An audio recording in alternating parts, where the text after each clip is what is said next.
ব্রাহ্মণবাড়িয়ার কসবায় এক অভিনব দৃশ্যের সৃষ্টি হয়েছে।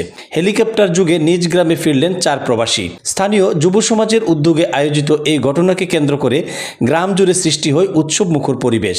বুধবার বিকেল 3টার দিকে খারেরা কেন্দ্রীয় ঈদগাহ মাঠে হেলিকপ্টার থেকে অবতরণ করেন 4 জন প্রবাসী। তারা হলেন সোনারগাঁও গ্রামের বিশিষ্ট সমাজসেবক মোহাম্মদ নজু মেম্বারের ছেলে, লন্ডন প্রবাসী মোহাম্মদ নজরুল ইসলাম, ফ্রান্স প্রবাসী মোহাম্মদ আশরাফ মাহমুদ উজ্জ্বল, প্রবাসী যুব ঐক্যের সহসভাপতি মোহাম্মদ সাহিল ভুইয়া, বাহরাইন প্রবাসী মোহাম্মদ লোকমান হোসেন ভুইয়া এবং মোহাম্মদ এরশাদ ভুইয়া।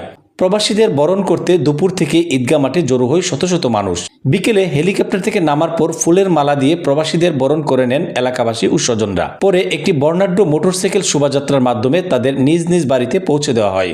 এ সময় উপস্থিত ছিলেন কসবা উপজেলা শ্রমিক দলের যুগ্ম আহ্বায়ক ও কসবা পৌর যুব দলের সিনিয়র যুগ্ম সাধারণ সম্পাদক পদপ্রার্থী মোহাম্মদ সজীব মিয়া, পৌরসভার 5 নং ওয়ার্ড ছাত্রদলের সভাপতি মোহাম্মদ ইফতি, কায়েমপুর ইউনিয়ন শ্রমিক দলের সাধারণ সম্পাদক মোহাম্মদ শফিকুল ইসলাম, স্বেচ্ছাসেবক দলের সিনিয়র সহসভাপতি মোহাম্মদ জামাল উদ্দিন এবং যুব দলের সাধারণ সম্পাদক মোহাম্মদ সুমন মিয়া।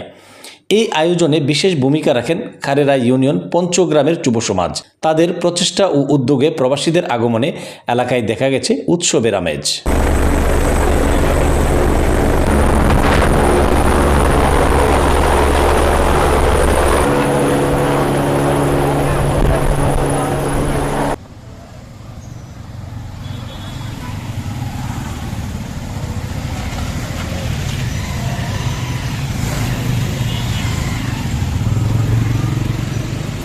বিসমিল্লাহির রহমানির রহিম। এই অনুভূতি আমি ভাষায় প্রকাশ করতে পারবো না।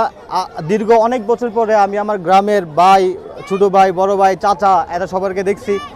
আমি অনেক আনন্দিত এবং আপনাদের সবাইকে, আপনারা যারা পুলিশ ভাই এবং যারা সোহাগ ভাই এবং যারা বিভিন্ন গ্রাম থেকে আসছে তাদের সবাইকে আমার পক্ষ থেকে আন্তরিক ধন্যবাদ।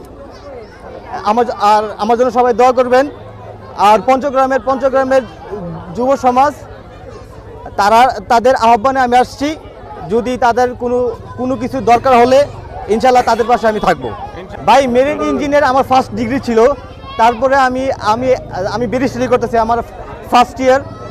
তারপরে আমার ব্যারিস্টারি আর কিছুদিন আছে, বাকি আছে। ইনশাল্লাহ সবার পক্ষে দোয়া করবেন। মেরিন ইঞ্জিনিয়ার প্রফেশনটা ছিল আমার ফার্স্ট ডিগ্রি। ওকে, সো আমি যদি পারি ইনশাল্লাহ আমার সাধ্যমতো আমি কসবা থানা অথবা আমার যুব সমাজের পাশে থাকবো ইনশাআল্লাহ।